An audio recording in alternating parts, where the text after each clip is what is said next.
लवकरच राज्यात विधानसभा निवडणुकांचा धुराळा उडणार आहे। त्यासाठी सर्वच राजकीय पक्षांनी कंबर कसली आहे। त्यात अनेक राजकीय नेत्यांनी आणि कार्यकर्त्यांनी पक्षांतर केले, तर काही दिग्गज ऐन निवडणुकांच्या रणधुमाळीत जोरदार धक्का देण्याच्या तयारीत असल्याचे चित्र पाहायला मिळत आहे। तर दुसरीकडे राज्याच्या राजकीय आखाड्यात आपल्याच वडिलांना पराभूत करण्याचा विडा काही पुत्रांनी उचलल्याचं पाहायला मिळत आहे। महाराष्ट्र विधानसभा निवडणुकीत वडिलांविरुद्ध लढणारे हे नेते पुत्र आहेत तरी कोण, पाहूयात या व्हिडिओमध्ये। नमस्कार, मी श्रीकांत खांदवे, तुम्ही पाहताय लेट्सअप मराठी। राजकीय खेळपट्टीवर वडिलांचा पराभव करण्याच्या तयारीत असलेल्या नेते पुत्रांमध्ये पहिलं नाव आहे ठाकरे गटाच्या अमोल कीर्तीकर यांचं। अमोल यांनी काही दिवसांपूर्वी लोकसभा देखील लढवली होती। तर या यादीमध्ये दुसरं नाव आहे भूषण देसाई यांचं, तिसरं नाव आहे गोकुळ झिरवाळ यांचं। वडिलांविरुद्ध बंडाचं हत्यार बाहेर काढणाऱ्यांमध्ये अमोल कीर्तीकर यांचं नाव अग्रस्थानी आहे। 2022 मध्ये शिवसेनेत फूट पडली तेव्हा मुंबई उत्तर पश्चिमचे खासदार गजानन कीर्तीकर यांनी एकनाथ शिंदे गटात प्रवेश केला। त्यानंतर गजानन यांची शिंदे गटाने संसदीय पक्षनेतेपदी नियुक्ती देखील केली, परंतु त्यांचा मुलगा अमोल याने वडिलांविरुद्ध बंड केला आणि त्याने ठाकरे गटात प्रवेश केला।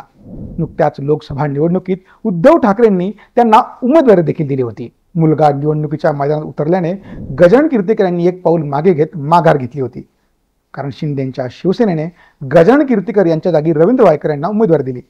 मात्र अमोल यांचा अवघ्या काही मतांनी पराभव झाला, त्यांना निवडणूक जिंकता आली नाही। सध्या हे प्रकरण न्यायालयात आहे। आता अमोल कीर्तीकर विधानसभा निवडणूक लढवू शकतात असं देखील बोललं जातंय आणि त्यासाठी अमोल यांनी तयारी देखील सुरू केल्याचं दिसतंय। उद्धव ठाकरे यांच्या जवळचे नेते सुभाष देसाई यांच्या विरोधात त्यांचेच पुत्र भूषण देसाई रिंगणात आहेत।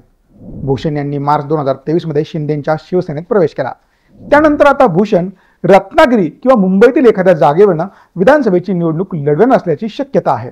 सुभाष देसाई हे मुंबई उपनगरातील शिवसेनेचा मोठा चेहरा आहेत। येथील संघटना बांधणीत त्यांचा मोठा वाटा आहे। 1990 मध्ये पहिल्यांदा आमदार झालेले सुभाष देसाई फडणवीस आणि उद्धव यांच्या सरकारमध्ये मंत्री देखील राहिले आहेत। सुभाष यांची गणना ताकदवान नेत्यांमध्ये देखील केली जाते। त्यांनी उद्योग आणि खाण यासारखी महत्त्वाची खाती देखील सांभाळली आहेत। नरहरी झिरवाळ हे महाराष्ट्र विधानसभेचे उपाध्यक्ष, तसेच ते सध्या दिंडोरी मतदारसंघाचे आमदार देखील आहेत। एवढेच नव्हे तर येत्या विधानसभा निवडणुकीसाठी अजितदादांच्या राष्ट्रवादीने झिरवाळ यांची उमेदवारी जाहीर देखील करून टाकली आहे। झिरवाळ हे राष्ट्रवादीचे दिग्गज नेते, मात्र आता झिरवाळांना पहिलाच धक्का त्यांच्या घरात न बसण्याची चिन्ह दिसू लागली आहेत।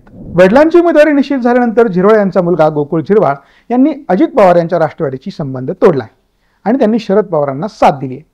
मी निवडणूक लढविण्यास तयार आहे, मात्र शरद पवारांनी इथून दुसऱ्या कोणाला उमेदवारी दिल्यास मी त्याला देखील पाठिंबा देऊ शकतो, अशी भूमिका देखील गोकुळ यांनी घेतली आहे। अशात जर शरद पवारांच्या पक्षाने गोकुळ यांना उमेदवारी दिली तर दिंडोरीची लढत पिता पुत्रांमध्ये होईल असंच चित्र आहे। ही माहिती तुम्हाला कशी वाटली आम्हाला कमेंट करून नक्की सांगा।